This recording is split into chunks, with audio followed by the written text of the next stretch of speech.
it myself, doing like very similar stuff, so this is just kind of way cool. But all right, so like the topic's about arms sales, right? And broadly, arms sales are by the way, if you see me looking at my phone, I just have an outline on my phone of where I'm going.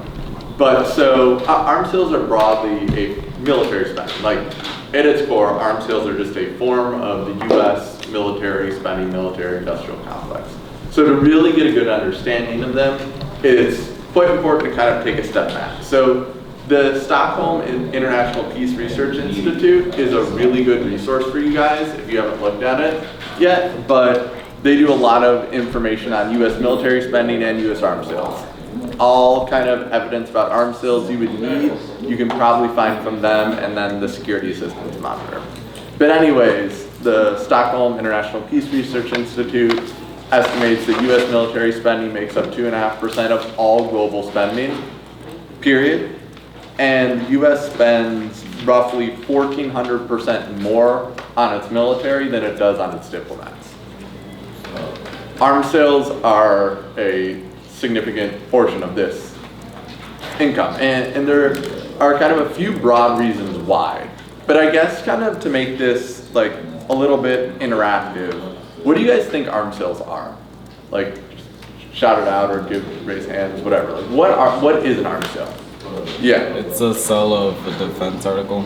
Sell a defense article. So can anything be sold as an arms sale? No. No, it has to be on a certain list. Right, exactly. So the US basically can evaluate 3 types of sales before they go. Like there's 3 types of weapons the US examines before it sells them. So the 3 types of weapons are the non-sellable weapons. These are nukes, bioweapons, etc. Another debater asked me recently, like, well, what if we do sell those? And that's a fair question, but you're never going to find evidence that we sell them because nobody knows. The second type are these small and light weapons, so SALW, S-A-L-W, small and light weapons. These are your like handguns that we sell, ammunition, equipment, and the government allows these to be sold directly from companies, right? So if Lockheed Martin wants to sell a handgun, Lockheed Martin can sell a handgun. The US doesn't really pay much attention. Really where the US government is going to talk about limiting arms sales and reducing arms sales are the major conventional weapons. So these are things like your F-35s, effectively your planes, tanks, weapons, and automobiles. Like anything that you could use in a major conflict, the US evaluates. So how effective, like does the US ever really limit arms sales to countries? Like does Congress ever say, no, we're not selling them, and then it stops being sold? No, can anybody name the number of times Congress that's actually happened? Yeah, 0, exactly. So ostensibly Congress can limit arms sales, and there's a 3-stage process. So the first stage is that countries will make, so like Saudi Arabia will call up, honestly Jared Kushner, but in this case Donald Trump or the US government and say we want to buy weapons.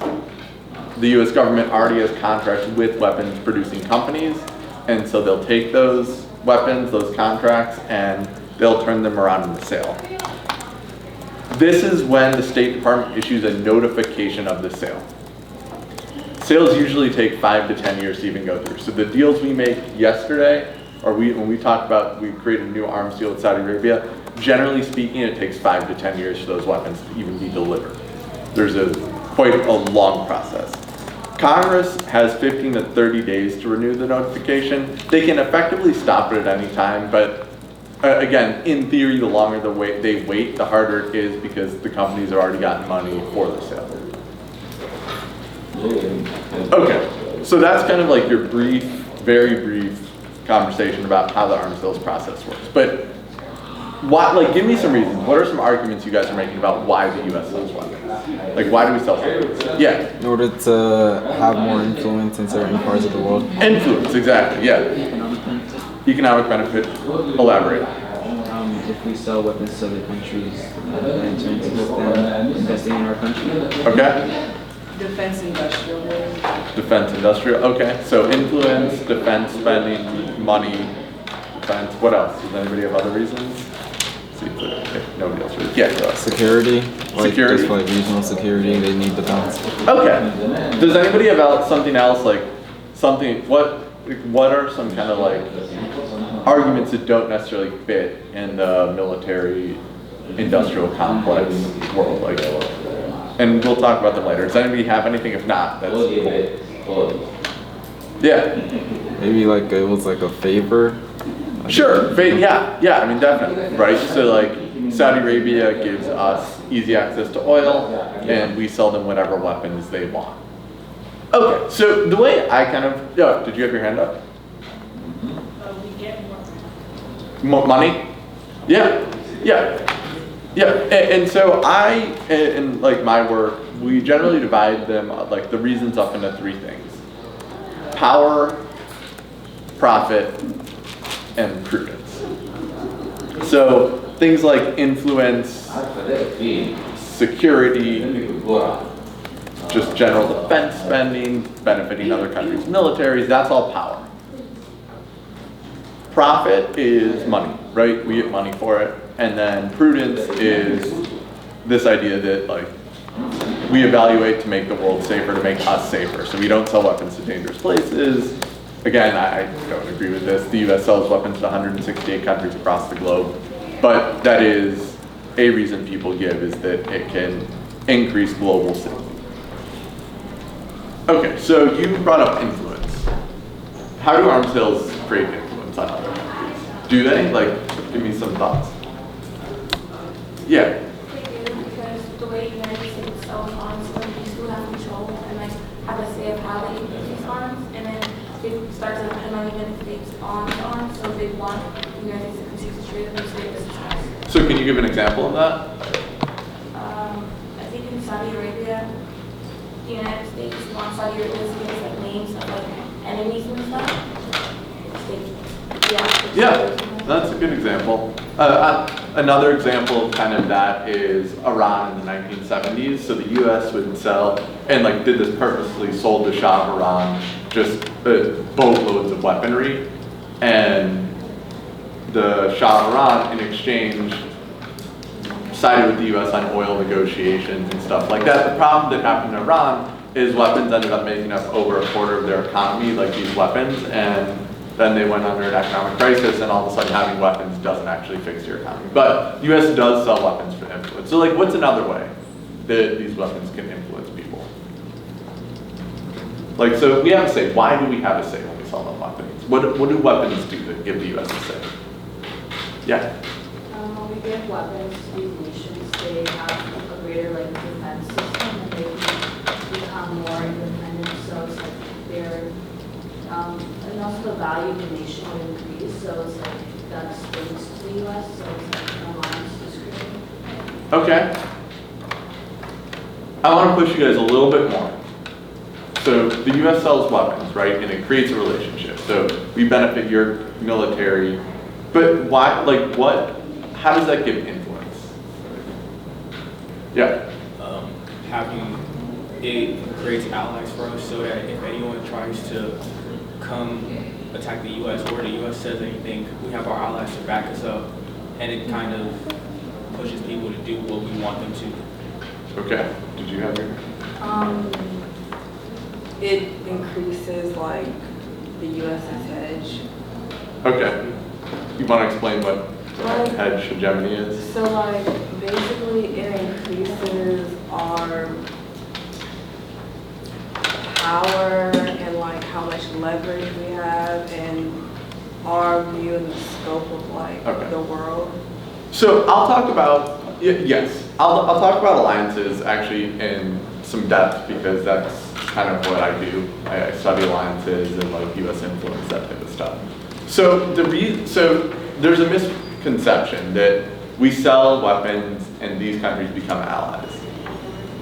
That's not how it works. First off, we sell weapons to most countries across the globe, but we only have 52 formal alliances. Second, generally, we just sell more weapons if you're an ally than if you're not. And non-formal allies, so allies that, so I don't know what you guys know about like alliances, but Saudi Arabia does not have a written alliance with the United States. it may seem a little crazy because the US does a lot of things with Saudi Arabia. There is no alliance. If Saudi Arabia funds ISIS in Syria, which they have done, it does not violate any alliance agreement. The reason why the US does not want a formal alliance agreement with Saudi Arabia is so the quid pro quo of weapons for influence exists. That is the key reason. It's very similar with Taiwan. We don't have an official alliance with Taiwan because we're worried about China, and we're worried about China getting angry, and so the alliance functions via arms. Outside of those two countries though, generally arms just come with being an ally, especially a non-NATO ally. NATO allies get less weapons because of joint defense. The reason why weapons create influence is it creates a military dependency. So at its core, the international system, this game of world politics, is anarchic. By anarchic, I mean there's no chief arbiter that can say you did something wrong and you're being punished for it. The only chief arbiter that exists is the strong countries. And so for a country like Saudi Arabia that is surrounded by some countries that it's allies with, some that are threatening to it, like Iran, generally speaking though, Saudi Arabia survives to the degree it does because it has a really strong military and plays a really big role in the economy. Weapons create influence because Saudi Arabia can only maintain that strong military with the weapons it receives from the United States. That was key in Iran in the 70s, and this is actually something the US does relatively frequently. Even with non-NATO allies, we will send a lot of money over to, we'll send a lot of weapons over to these countries to basically make their security dependent on the United States. So that's one aspect of power, is this influence point. My guess is you guys will be either running or hitting this kind of leverage point on both sides of the topic. I think it's going to be kind of common. I would say it's important to be very careful about an argument like that because, again, it's difficult to determine. It's difficult to determine the causality.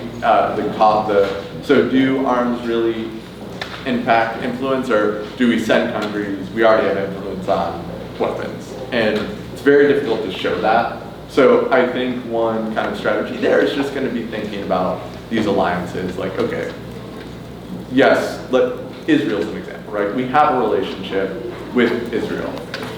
Does that inherently mean we're sending Israel weapons because we have that relationship?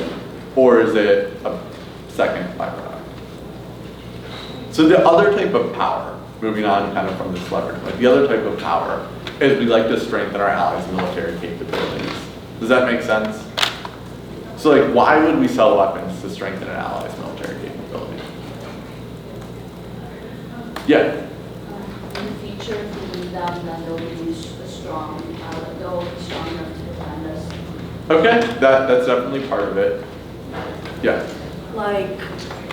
If they're in a conflict, hypothetically, and we prefer them over the person, or the nation that they're in a conflict with, then we probably want them to win because of our interest. Right. So reason one is it lets the US fight wars without ever putting a boot on the ground. In Yemen right now, the US effectively is the major player in that conflict. Saudi Arabia is using almost exclusively US-made, US-sold weapons to wage its war in Yemen. The US has not put one boot on the ground. In Syria, a few years ago, US, I think we sent Marines, but there was still not many boots on the ground in Syria, but all of kind of I forgot what they call it, the side that was evidently pro-US, or the quote-unquote moderate rebels, were funded, again, entirely with US weapons. So that's reason one why we like our allies to have weapons. There's a second reason though. So do you guys know what's going on with Turkey and the F-35? Does anybody know? Yeah. They talked about how Turkey was part of NATO, but they went outside of it to get weapons, and that caused tension. Right. So Turkey wanted the F-35. The US kind of hedged on it, and then Turkey bought an equivalent piece of ammunition from Russia.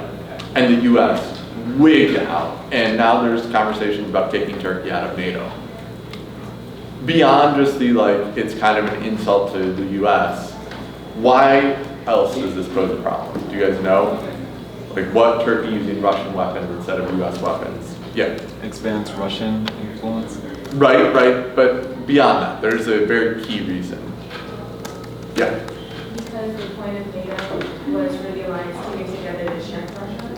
So the fact that they want arms from them is Yeah, no, right. So, right. Okay. Point one, there's a second point I want to get at. But point one is that it gives Russia this weird influence both in and kind of around NATO, which defeats the purpose of NATO. And that's, I mean, insulting, but also it can be problematic. But there's one key reason why it's a problem. The United States will not be familiar against their weapons. Exactly. So, exactly. So, weapon systems function with other weapon systems. The U.S. creates these weapon systems to function together. When a country brings in a weapon system that's not part of the U.S. broad system, it does not function with U.S. weaponry. So if the U.S. and Turkey are in a conflict and Turkey's using these Russian weapons, the U.S. will not be able to function with that type of weaponry, which creates pretty big problems. So that's kind of why the U.S. likes to strengthen allied military capabilities, because doing so creates this broader group of power. I would posit to you alliances are about a little bit more than power, but giving this type of influence definitely is a reason for arms sales.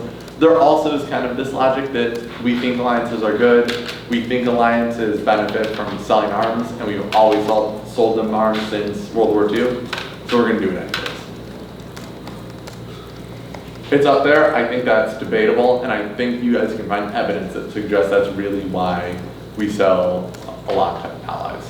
There's some cool articles, like if you Google Scholar stuff, that talk about this, that arms should function as a alternative to allies. In the case of Saudi Arabia and Taiwan, they do, but as a general rule, they don't. But this idea, we just sell weapons to whoever wants them, and non-NATO allies tend to want them more than anybody else. Okay, so moving on from power, does anybody have any questions before we move to profit? Yeah, sure. So you said the second type of power was to strengthen allied military forces capabilities. Right. And the first one was that you can fight without putting boot on the ground right now. Influence. So the first, that is part of it, but it's bigger. We can exert, again, I think this is a dangerous argument to make because it's going to be very difficult to prove that's what's going on. I think you will need to do basically a probability weighting argument. Like, if this is how influence works, we're better off for it, rather than saying this is how influence works. But basically the idea is the U.S. sells weapons somewhere, and that gives the U.S. a say over that country's actions. I think that's a dangerous argument from the power perspective. Just, again, you can read some of the stuff I've put out there, Trevor Thrall's put out there. I don't think that's, the data does not suggest that's the way arms sales work. But it is an argument, and I think you'll hit it. Yeah? Can you expand on that if a country brings in weaponry that's not from the United States, that it won't work with the U.S. machinery? Yeah, so all these weapon systems have across system functionality. So anything made by Lockheed Martin is going to work with other Lockheed Martin weapons. Anything made by Raytheon is going to work with other Raytheon weapons. All of NATO uses the same weapon systems. Now outside of Turkey. Turkey started using these Russian weapon systems, and that creates kind of this pretty large impact on how the U.S. would have to fight a war with Turkey, because those systems just don't function together. It would take the U.S. military experts time to even learn the system, and Russia's already said they don't want U.S. having access.